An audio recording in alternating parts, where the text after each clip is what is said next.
falando sobre a finalidade da prova. Eu coloquei uma frase no slide, que ela é de Vicente Greco Filho, e que ela fala o seguinte: no processo, a prova não tem um fim em si mesma, ou um fim moral e filosofia. Sua finalidade é prática, qual seja convencer um juiz. E dessa frase nós podemos tirar algumas inferências, concepções e consequências. O que é que a gente pode pensar em primeiro lugar quando a gente lê essa frase? Em primeiro lugar, quando a gente lê essa frase, a gente vê que, infelizmente, né, mas a gente está tratando de realidade, a prova ela não vai servir para se chegar a uma verdade exata e real e incontestável. O que é que eu quero dizer com isso? No decorrer do processo, a produção das provas vai ter como finalidade tentar comprovar ao máximo aquilo que está sendo alegado como fato ocorrido. Mas nem sempre se conseguirá chegar a uma verdade completa sobre o fato, certo? Não se pretende, e isso está afirmado no livro que eu passei para vocês de Didier, não se pretende e não se tem como pretender que a produção de provas no processo ela gere uma verdade incontestável sobre os fatos alegados, uma verdade real, completa. Porque nem sempre a gente consegue efetivamente chegar a essa verdade real dentro de um processo, certo? E o que é que a gente consegue chegar com a produção de provas dentro do processo judicial? Nós conseguimos atingir uma verdade processual. E o que é essa verdade processual? É o que a gente consegue efetivamente comprovar dentro daqueles limites do andamento processual, certo? E qual é efetivamente a finalidade dessa produção de provas? Obviamente que quem está produzindo a prova vai ter como finalidade efetivamente gerar o máximo de certeza sobre aquele fato alegado, certo? Mas no frigir dos ovos, de acordo com Vicente Greco Filho, a finalidade da produção da prova é justamente convencer o juiz. Então eu quero convencer o juiz de que aquele fato que eu estou alegando, ele é verdadeiro. Então, a primeira finalidade da prova seria essa. Quando a gente começa realmente a estudar a teoria geral da prova por os diversos doutrinadores processualistas, nós vemos que não é apenas o juiz que é o destinatário da prova. Obviamente que eu, como advogada do autor e provavelmente o advogado do réu, ele vai tentar fazer o quê? Ele vai querer convencer o juiz da verdade daquele fato. Ou seja, no meu processo em que eu entrei contra a empresa que fabricou o equipamento que tira a radiografia, eu quero, através da minha argumentação, através das provas que eu coloquei nos autos, provas documentais, as testemunhas que eu trouxe para a audiência, eu queria comprovar o quê? Que efetivamente aquele equipamento era defeituoso. E o defeito dele o tornava incapacitado para servir ao fim ao qual ele se destinava em sua propaganda. Então, toda a minha produção de provas vai ser com base nessa minha pretensão de provar ao juiz aquela verdade do fato que eu aleguei, certo? Da mesma forma, o réu, ele vai tentar produzir provas para convencer o juiz de que aquele equipamento não era defeituoso. E por isso ele requereu a prova pericial. Então, cada parte vai tentar produzir as provas para gerar um convencimento do juiz. Isso é um entendimento clássico e tradicional da finalidade da prova, da produção de prova. Só que, quando lemos alguns outros doutrinadores, Didier traz isso, certo? Em seu livro, que a gente já estudou ele. Ele traz que o juiz não é o único destinatário da prova. O segundo destinatário da prova seriam as próprias partes. E por que ele traz essa concepção de que as partes, elas também seriam destinatários das provas? Porque adianta eu como juiz dar uma decisão, eu me convenci e vou dar a decisão que eu acho correta. Mas aquela produção de prova seja dissonante da minha convicção, seja dissonante do que eu estou decidindo, e as partes não se convencerem de que foi feita justiça, será que as partes elas vão parar por ali? Né? Será que realmente aquela produção de prova ela não visa também a acalmar, a acalentar os anseios das partes, né? Porque, digamos, vamos supor o seguinte, nesse caso da colisão entre veículos, em que o autor ele alegou que o réu está errado, né? Ele acredita realmente que o réu estava errado, que ele entrou errado na via e que o prejuízo do carro ele tem que ser suportado pelo réu. Então, ele tem que indenizar o autor pelo prejuízo do carro. Aí o réu ele vem e traz as filmagens, traz todo o boletim da CTU, ele mostra através da configuração das imagens da gravação de que efetivamente o autor entrou na via de forma errada e que não foi o réu que errou ao bater no carro do autor, foi o próprio autor que com a sua negligência gerou a colisão entre os veículos. Então a produção daquela prova, muito além de convencer o juiz, ela teve o poder de até diminuir, né, contentar o autor pela sua possível derrota naquela demanda. Ou seja, o autor, apesar de ele continuar tentando comprovar dentro do processo de que efetivamente tem razão, porque ninguém vai chegar no processo, né, e pelo menos em regra, o autor não vai chegar para dizer que realmente está errado, ele vai tentar de alguma forma lutar para conseguir a tutela que requer, ou também como pode, como já vimos em aulas passadas, ele efetivamente reconhecer que estava errado e realmente fazer um acordo até no decorrer do processo. Então aquela prova, aquela produção de prova, serviu também, no caso, para acalentar, acalmar o coração do autor e dizer realmente, eu estava errado, né? E eu vou fazer um acordo. Ou então, se eu não fizer um acordo, se vier uma sentença desfavorável, né, eu não vou recorrer, eu vou aceitar aquela sentença. Porque efetivamente eu estou vendo com aquela produção de prova, com aquela prova produzida, de que eu estava errado e não o réu como eu pensava inicialmente. Da mesma forma, ao contrário, no caso do equipamento de radiografia, eu posso conseguir provar nos autos de que, com toda a documentação que eu coloquei no processo e com a prova pericial, de que efetivamente aquele equipamento apresentava defeitos.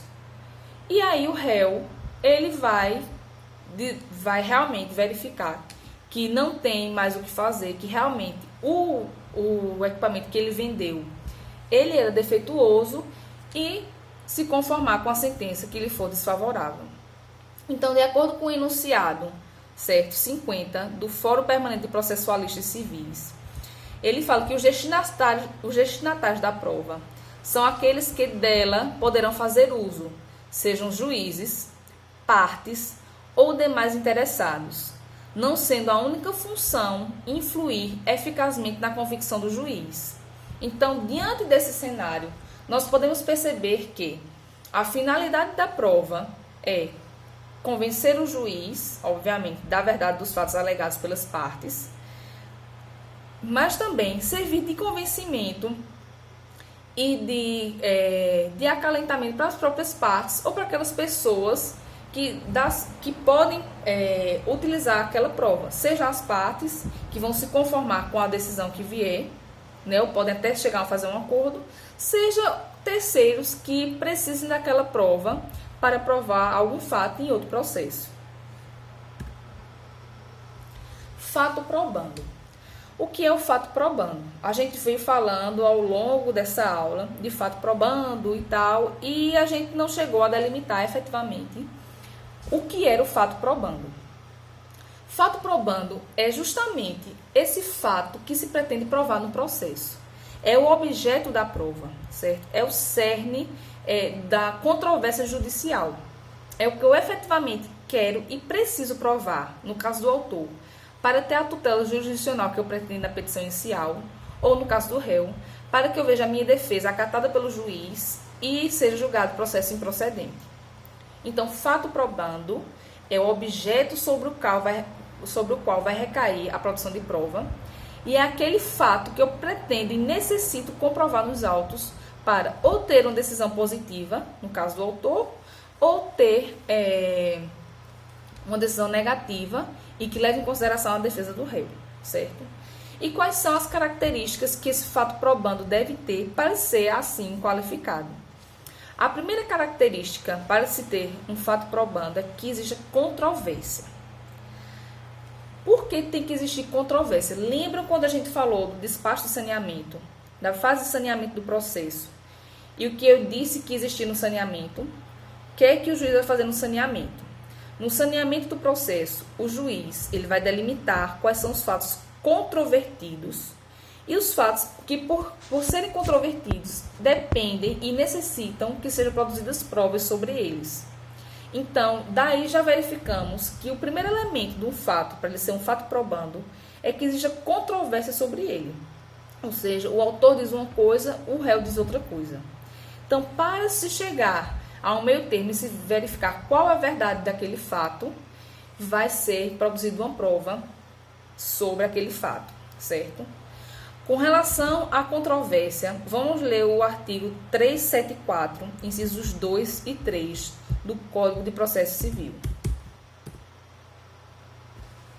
Quando a gente chega nesse artigo, o que a gente pode perceber é que ele fala que não depende de prova os fatos afirmados por uma parte e confessados pela parte contrária e admitidos no processo como incontroversos. Nesses casos em que uma parte alega uma coisa e a outra parte não contesta ou reconhece, ou quanto os fatos eles são tidos como incontroversos, não haverá necessidade de se comprovar nada, de produzir provas sobre aquele fato. Se, por exemplo, eu chegasse na petição inicial e alegasse que efetivamente o aparelho dava defeito nas radiografias, comprovasse por prova documental os defeitos, provasse tudo direitinho e o réu chegasse realmente, o aparelho é defeituoso, já houve vários aparelhos que deram defeito que efetivamente está comprovado no processo, na petição inicial, e teríamos precisado fazer um recall que não foi feito, enfim, e ele realmente reconhece o defeito daquele aparelho, ou seja, ele reconhece aquele fato que eu estou alegando na petição inicial, esse fato ele vai ser incontroverso. Se não existir controvérsia, não existe necessidade de produção de prova. Então, esse fato não vai ser um fato probando, certo?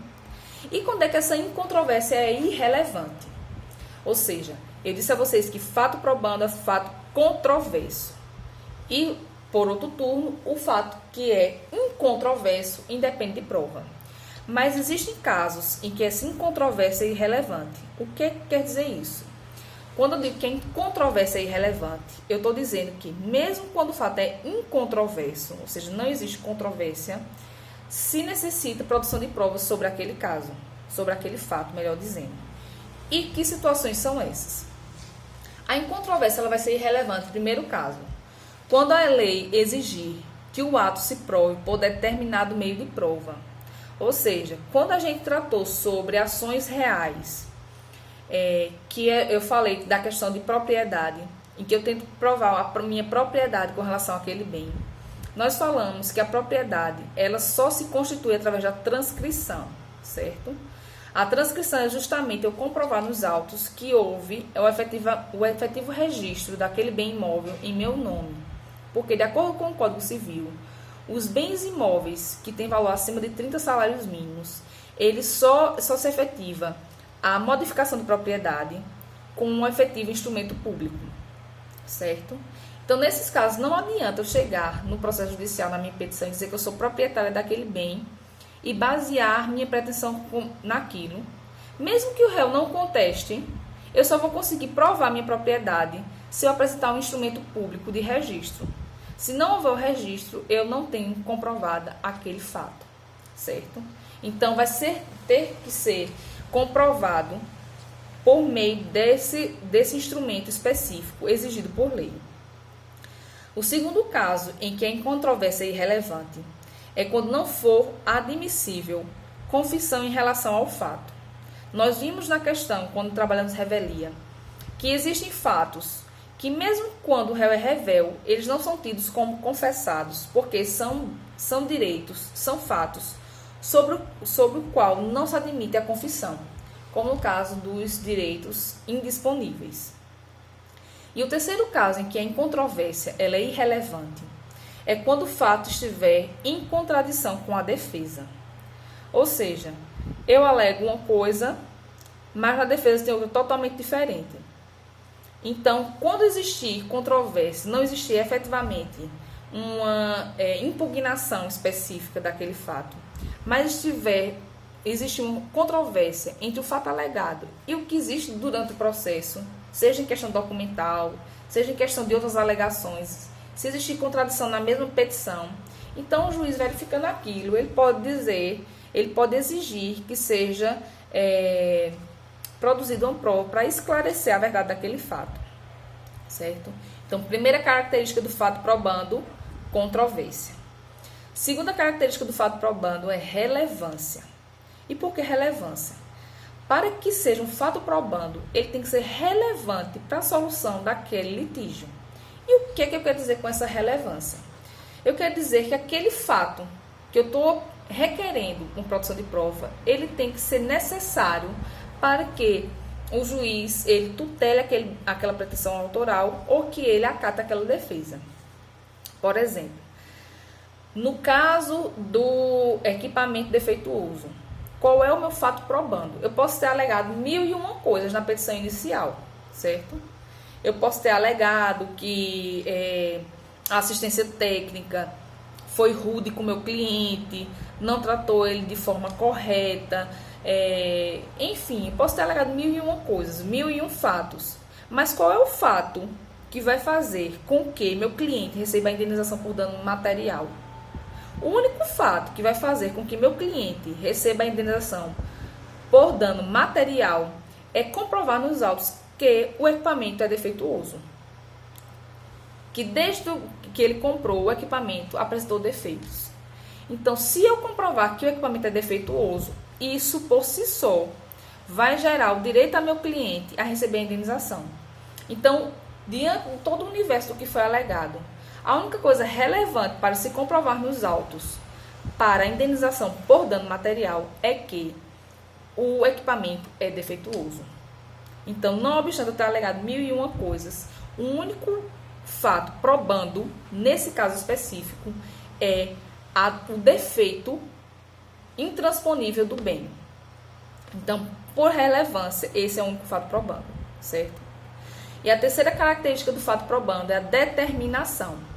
Não adianta eu chegar no processo, encher linguiça, contar 1001 histórias e não determinar aquilo que vai levar à consecução da pretensão que o meu cliente quer. Não adianta eu dizer 1001 coisas e não chegar para o juiz de excelência. O que vai comprovar o direito do meu cliente até a indenização é comprovar o defeito do equipamento comprado de tal data até tal data. Pronto. Nesse caso, eu efetivamente determinei qual é o fato. Então, não adianta eu encher linguiça e não dizer efetivamente o que é que tem que ser comprovado para se chegar à pretensão autoral. Então, o fato probando, para ser fato probando, melhor dizendo, ele precisa ser controverso, com aquelas exceções que já vimos, relevante e determinado. E quais são os fatos que independem de prova? Existem fatos que são narrados durante o processo, mas que não precisam ser provados no processo. Eles estão previstos no artigo 374 do Código de Processo Civil. E dentre eles temos os fatos notórios. O que são fatos notórios? Os fatos notórios são aqueles fatos que eles são efetivamente conhecidos por aquelas pessoas que convivem dentro daquela realidade. Fato notório não é um fato que é conhecido por todas as pessoas do mundo, certo? São fatos que são conhecidos dentro daquela realidade de sociedade em que se vive. Ou seja, um fato notório dentro de Afogados da Engazeira. Ocorreu em Afogados da Engazeira, essa semana, uma enchente, certo? Então, digamos o seguinte, você alega, digamos que houve o ato ilícito por parte de alguém, que a gente sabe que não houve, mas foi um caso de força maior por conta das chuvas, mas imaginemos que essa enchente tivesse sido ocasionada por uma empresa que fez uma represa de uma forma errada, enfim.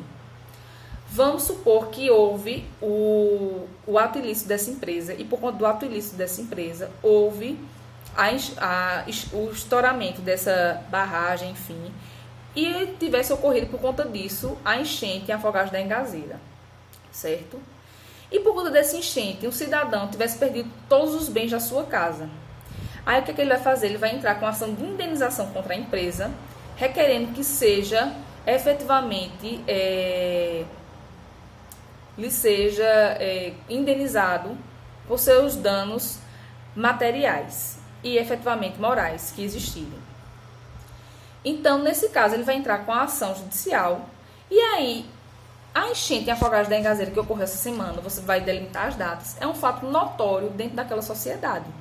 Isso não quer dizer que uma pessoa em São Paulo tenha conhecimento desse fato, mas aquele fato é notório dentro daquela comarca, dentro daquela realidade da sociedade em que está inserida a demanda. Isso é um fato notório. E fatos notórios independem de prova. O segundo tipo de fato que independe de prova são os fatos afirmados por uma parte e confessados pela parte contrária, certo? Os fatos afirmados por uma parte e que são confessados pela parte contrária, obviamente eles não dependem de prova, porque eles são incontroversos. O terceiro tipo de fato que independe de prova são os fatos admitidos no processo como incontroversos. Como a gente já viu, quando a gente falou no slide anterior, são os fatos justamente incontroversos, ou seja, das características dos fatos probandos é a controvérsia. Se o fato for tido como incontroverso dentro do processo judicial, ele independe de prova. E o quarto fato que independe de prova é o fato sobre o qual milita presunção legal de existência e de veracidade, certo? E o que são as presunções legais?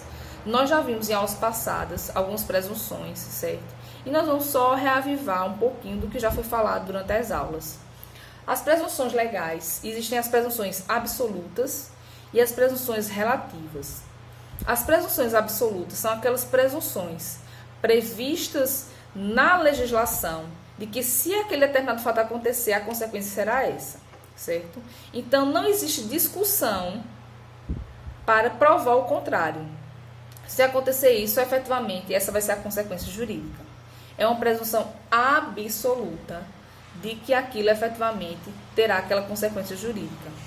Contra as presunções absolutas, elas independem de qualquer tipo de prova, certo? As presunções legais absolutas de existência e veracidade de um fato, elas não são atacáveis por qualquer tipo de prova em contrário, tá certo? Existem também as presunções relativas.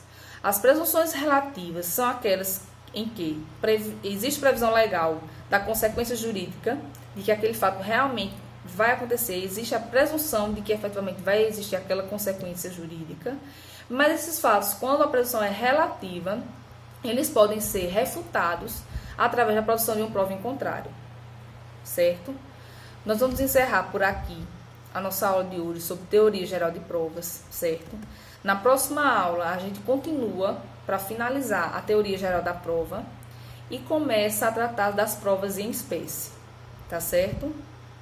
Um abraço a todos, que Deus os abençoe, que os ajude a passar por esse momento, né, de quarentena, também no momento de enchente aí em Afogados da Engazeira, e que vocês estudem bem os textos passados, leiam os artigos do Código de Processo Civil, para que a gente possa ter uma ótima aula na próxima aula, tá certo?